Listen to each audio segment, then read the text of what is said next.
D'avoir une équipe type, oui. C'est impossible en jouant tous les 3 jours. C'est impossible en jouant tous les 3 jours. Puis surtout, j'ai un effectif avec beaucoup de monde et il faut que je vois tous mes joueurs. Aboul Fat a fait un match exceptionnel. Première titularisation pour Aboul Fat, pour Boroura et pour Moutaraji aujourd'hui. Et ils ont fait un très bon match.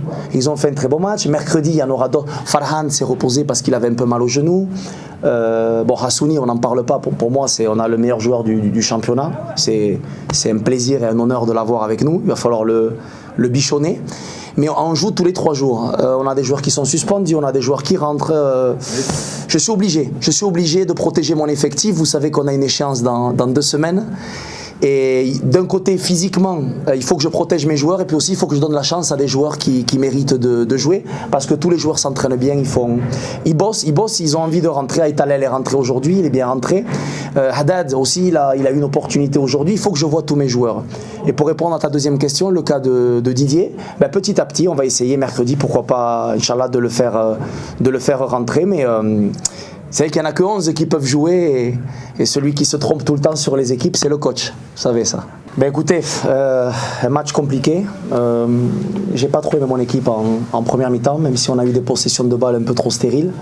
On n'a pas réussi à créer le danger en première mi-temps. Je crois qu'on a tiré une fois au but, un tir de Haïmoud, si je me souviens bien, arrêté par le gardien. En deuxième mi-temps, on a bien démarré. On a marqué assez vite en deuxième mi-temps.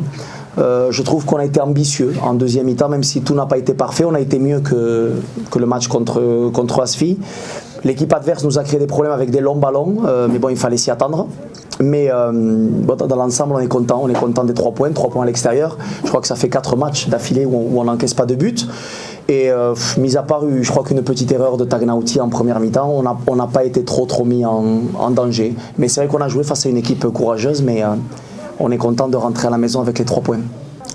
Vous savez, c'est toujours bien d'être en haut, mais vous avez vu que le classement est tellement serré que je pense que sur les prochaines semaines, une équipe va être 3e, après 2e, après 4e, le Raja sera un peu plus haut, le Phare sera un peu plus bas. C'est une course, c'est un marathon. Il va pas falloir se laisser gagner par les émotions. Le jour où on sera 3e ou 4e, il va pas falloir tomber dans la déception ou dans la déprime. Et le jour où on sera 1er ou 2e, il va pas falloir être euphorique. On va essayer de maintenir une ligne de conduite. Mais au-delà du classement, ce qui m'intéresse, c'est faire progresser mon équipe match après match. C'est ma première préoccupation. On regarde le marché des joueurs. C'est pas facile. On aimerait, mais entre ce qu'on aimerait, entre ce qu'on veut et ce qu'on peut faire, c'est jamais facile.